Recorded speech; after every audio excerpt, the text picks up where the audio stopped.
사랑하는 주 예수님, 주님 말씀 앞에 나옵니다. 주님의 말씀만이 나를 살리고 우리를 살립니다. 말씀으로 우리 가운데 운행하시는 하나님, 당신의 살아있는 말씀으로 우리를 승리 주 예수 안에서 살게 하여 주옵소서. 우리의 나약함과 부질없음과 속없음과 악함과 가증함을 인정합니다. 주님의 생명이 아니고는 잿덩어리인 우리의 육체를 거슬러서 주의 생명 안에 살 수 있도록 이 글을 읽는 저와 이 글을 듣는 모든 사람들 주님 축복하여 주옵소서. 주님이 기다리고 기다렸던 당신의 능력을 보여주옵소서. 사랑하는 주 예수님 이름으로 간구하며 기도드립니다. 아멘. 누가복음. 많은 사람들이 우리 사이에 이루어진 사건들에 대해 기록하려고 했는데 그것은 처음부터 말씀의 목격자이며 일꾼이었던 사람들이 우리에게 전해준 것과 같습니다. 존경하는 데오빌로님, 제 자신도 그 모든 사건을 처음부터 면밀히 조사해 당신을 위해 순서대로 써 보내는 것이 좋겠다는 생각이 들었습니다.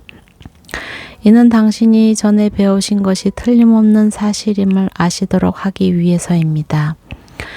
유대 헤롯 왕 때 사가랴라는 제사장이 있었는데 그는 아비야 계열에 소속된 사람이었습니다. 그 아내 또한 아론의 자손이었는데 그녀의 이름은 엘리사벳이었습니다. 둘 다 하나님 보시기에 의로운 사람이어서 주의 모든 계명과 규율을 흠잡을 데 없이 잘 지켰습니다.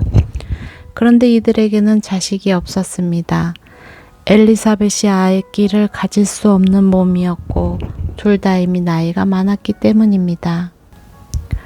어느 날 사가랴는 자기 계열의 차례가 돌아와 하나님 앞에서 제사장으로 섬기게 되었습니다.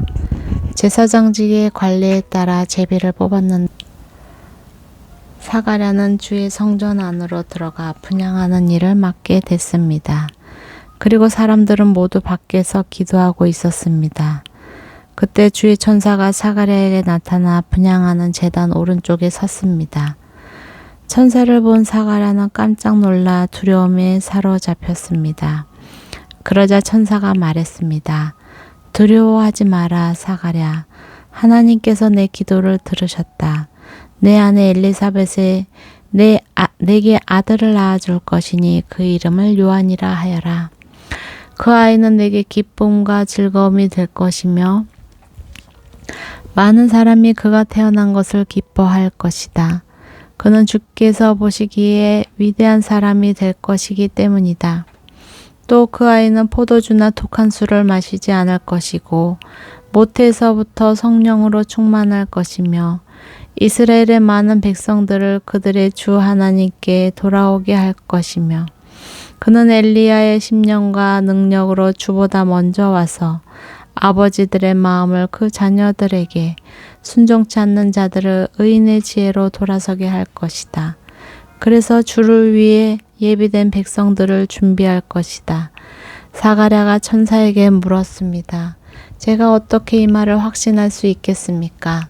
저는 늙었고 제 아내도 나이가 많습니다. 천사가 대답했습니다. 나는 하나님 앞에 서 있는 가브리엘이다. 나는 이 좋은 소식을 내게 말하라고 보내심을 받았다. 보아라, 너는 벙어리가 돼서 이 일이 일어날 그날까지 말을 하지 못할 것이다. 이는 내가 그때가 되면 다 이루어질 때 내 말들을 믿지 않았기 때문이다. 한편 사람들은 사가랴를 기다리고 있었는데 그가 성전 안에서 너무 오래 지체함으로 이상하게 여겼습니다. 사가랴가 밖으로 나왔을 때 말을 하지 못하자 사람들은 그가 성전 안에서 환상을 본 줄 알았습니다. 사가랴는 손짓만 했지 말을 못하는 채로 계속 있었습니다. 직무 기간이 끝나자 사가랴는 집으로 돌아갔습니다. 그 후 사가랴의 아내 엘리사벳이 아기를 갖게 돼 5달 동안 숨어 지냈습니다. 엘리사벳은 이렇게 말했습니다. 주께서 이때에 이렇게 나를 돌아보셔서 사람들 사이에서 내 수치를 없애주셨습니다. 그 후 6달째에 하나님께서 천사 가브리엘을 갈릴리 나사렛 마을에 보내 한 처녀에게 가게 하셨는데 그 처녀는 다윗의 가문에 속한 요셉이라는 남자와 약혼한 마리아였습니다. 천사가 마리아에게 가서 말했습니다. 기뻐하여라, 은혜를 입은 자여, 주께서 너와 함께 하신다. 천사의 말에 마리아는 당황하며 깜짝 놀라 이게 무슨 인사인가 하고 생각했습니다. 그러자 천사가 말했습니다. 두려워하지 마라. 마리아야, 내가 하나님의 은혜를 받았다. 보아라, 내가 잉태의 아들을 낳을 것이다. 그러면 그 이름을 예수라 하여라. 그는 위대한 이가 될 것이요 지극히 높으신 분의 아들이라 불릴 것이다. 주 하나님께서 그에게 그 조상 다윗의 보좌를 주실 것이다. 그는 야곱의 집을 영원히 다스릴 것이며 그의 나라는 결코 끝나지 않을 것이다. 마리아가 천사에게 물었습니다. 처녀인 제게 어떻게 이런 일이 있겠습니까? 천사가 대답했습니다. 성령께서 내게 임하실 것이며 지극히 높으신 분의 능력이 너를 감싸 주실 것이다. 그러므로 태어날 거룩한 아기는 하나님의 아들이라고 불릴 것이다. 보아라, 내 친척 엘리사벳도 그렇게 많은 나이에 아이를 가졌다. 아이를 갖지 못하는 여자라 불렸는데 임신한 지 벌써 6달째가 됐다. 하나님께는 불가능한 일이 전혀 없다. 그러자 마리아가 대답했습니다. 보십시오, 저는 주의 여종입니다. 당신의 말씀대로 제게 이루어지기를 원합니다. 그러자 천사가 마리아에게서 떠나갔습니다. 그 무렵 마리아가 일어나 유대 산골에 있는 한 마을로 서둘러 갔습니다. 그리고 그녀는 사가랴의 집에 들어가 엘리사벳에게 인사를 드렸습니다. 엘리사벳이 마리아의 인사를 받을 때 뱃속의 아기가 뛰놀고 엘리사벳은 성령으로 충만해져 큰 소리로 외쳤습니다. 당신은 여인들 중에 복을 받았습니다.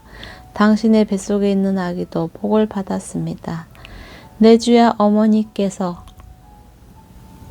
내게 오시니 이게 어찌 된 일입니까? 보십시오, 당신의 인사말이 내 귀에 들릴 때 내 뱃속에서 아기가 기뻐하며 뛰놀았습니다. 주께서 하신 말씀이 정말 이루어질 것을 믿은 여인은 복이 있을 것입니다. 그러자 마리아가 말했습니다. 내 영혼이 주를 찬양하며 내 영이 내 구주 하나님을 기뻐함은 그분이 자신의 여종의 비참함을 돌아보셨기 때문입니다. 이제부터 모든 세대가 나를 복있다고 할 것이니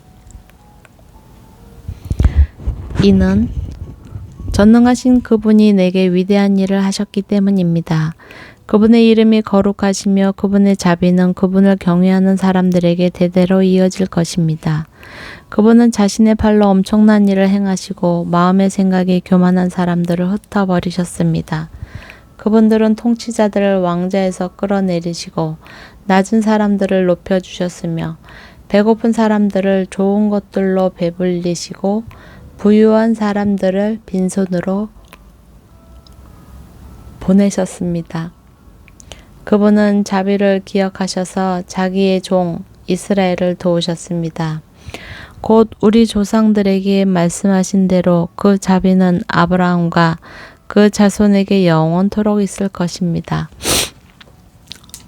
마리아는 엘리사벳과 함께 3달 동안 지낸 후에 자기 집으로 돌아갔습니다. 해산할 때가 돼 엘리사벳은 아들을 낳았습니다.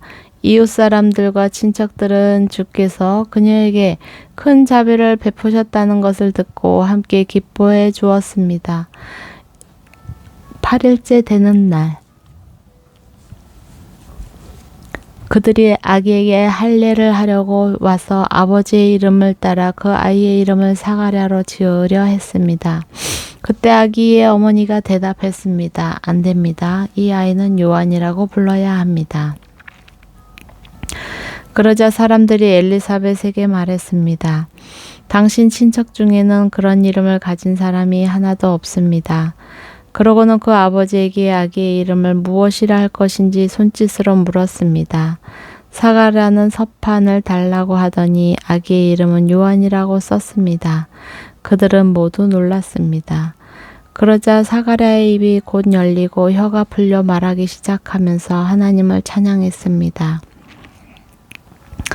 근처에 사는 사람들이 모두 두려워했고 이 모든 일은 온 유대 산골에 두루 퍼져 사람들의 이야기거리가 됐습니다. 이 말을 들은 사람마다 모두 이 일을 마음에 새기며 이 아기가 대체 어떤 사람이 될까 하고 말했습니다. 그것은 주의 손이 그 아기와 함께 했기 때문입니다. 그의 아버지 사가랴가 성령으로 충만해 예언했습니다. 주 이스라엘의 하나님을 찬양하라. 주께서 자기 백성을 돌봐 구원을 베푸셨다. 그분이 우리를 위해 자기의 종 다윗의 집에 구원의 뿔을 들어 올리셨다. 이 일은 주의 거룩한 옛 예언자들의 입을 통해 말씀하신 대로 우리를 원수와 우리를 미워하는 모든 사람의 손에서 건지시는 구원이시로다. 주께서 우리 조상에게 자비를 베푸셨고 자기의 거룩한 언약을 기억하셨다. 이 맹세는 우리 조상 아브라함에게 하신 것으로 우리를 원수들의 손에서 구출하사 두려움 없이 주를 섬겨 우리가 주 앞에서 평생토록 거룩하고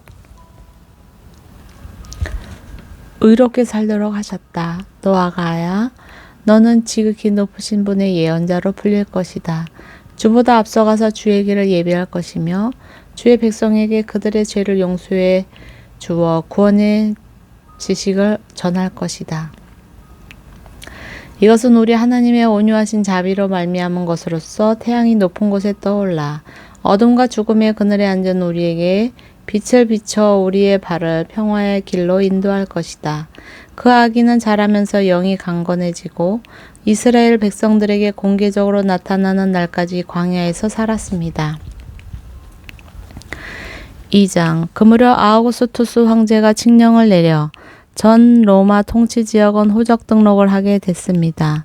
이것은 구레뇨가 시리아의 총독으로 있을 때 실시된 첫 번째 호적 등록이었습니다.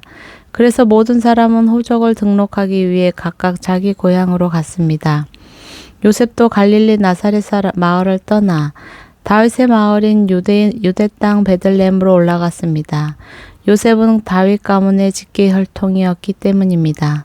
그는 약혼한 마리아와 함께 호적을 등록하러 그곳에 갔습니다. 그때 마리아는 임신 중이었습니다.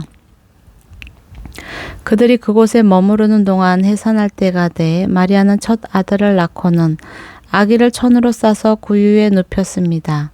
여관에는 그들이 들어갈 빈 방이 없었기 때문입니다. 한편 목자들은 바로 그 지역 들판에서 살며 밤에 양떼를 지키고 있었습니다.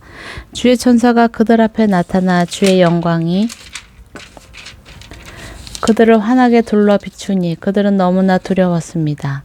천사가 말했습니다. 두려워하지 마라. 보아라, 내가 모든 백성에게 큰 기쁨이 될 좋은 소식을 너희에게 알려준다.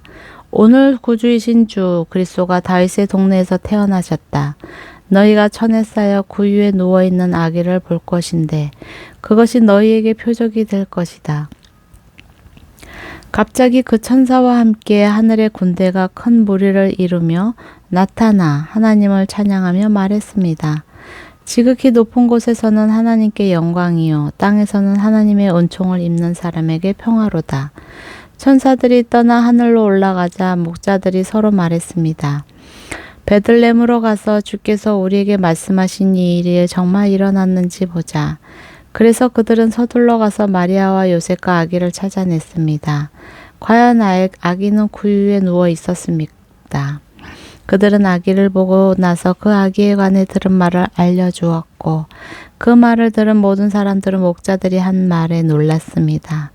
그러나 마리아만은 이 모든 일을 마음에 간직하고 곰곰이 새겼습니다. 목자들은 자기들이 보고 들은 모든 것에 대해 하나님께 영광 돌리고 찬양하며 돌아갔습니다. 그들이 보고 듣고 본 모든 일대로 이루어진 것입니다. 8일째 되는 날 할릴 때가 되자 아기가 잉태되기 전에 천사가 일러준 대로 그 이름을 예수라 지었습니다. 모세의 율법에 따라 정결 의식을 치를 때가 되자 요셉과 마리아는 아기를 데리고 예루살렘으로 갔습니다. 이것은 주의 율법에 첫 번째 태어나는 모든 남자 아기는 하나님께 거룩한 사람으로 불릴 것이다 라고 기록된 대로 아기를 주께 드리고 또 산비둘기 한 쌍이나 어린 집비둘기 2마리라고 한 주의 율법을 지켜 희생제물을 드리려는 것이었습니다. 당시 예루살렘에는 시몬이라는 사람이 있었습니다. 이 사람은 의롭고 경건한 사람으로 하나님께서 이스라엘을 위로하실 날을 손꼽아 기다리고 있었습니다. 그리고 성령께서 시몬에게 머물러 계셨습니다. 그에게는 주의 그리스도를 보기 전에는 죽지 않으리라는 성령의 계시가 있었습니다. 시몬이 성령에 이끌려 성전 뜰 안으로 들어갈 때 아기의 부모가 율법의 규정대로 행하기 위해 아기 예수를 데리고 들어왔습니다. 그러자 시므온이 아기를 팔에 안고 하나님을 찬양하며 말했습니다. 다스리시는 주여, 이제 주께서는 주의 종이 평안히 가게 해 주십니다. 제 두 눈으로 주의 구원을 보았습니다. 이 구원은 주께서 모든 백성 앞에 마련하신 것으로 이방 사람에게는 계시의 빛이요 주의 백성 이스라엘에게는 영광입니다. 아기의 아버지와 어머니는 아기에 대한 이 말에 무척 놀랐습니다. 그러자 시므온은 그들을 축복하고 그 어머니 마리아에게 말했습니다. 보십시오, 이 아기는 이스라엘 가운데 많은 사람을 넘어지게도 하고 일어서게도 할 것이며 비난받는 표적이 되기 위해 세우심을 받았습니다. 칼이 당신의 마음도 찌를 것입니다. 그래서 이제 많은 사람의 마음속 생각이 드러나게 될 것입니다. 또 아셀 지파의 비누엘의 딸인 안나라는 여자 예언자도 있었습니다. 안나는 나이가 많았는데 결혼해서 남편과 7년 동안 살다가 그 84세가 되도록 과부로 지냈습니다.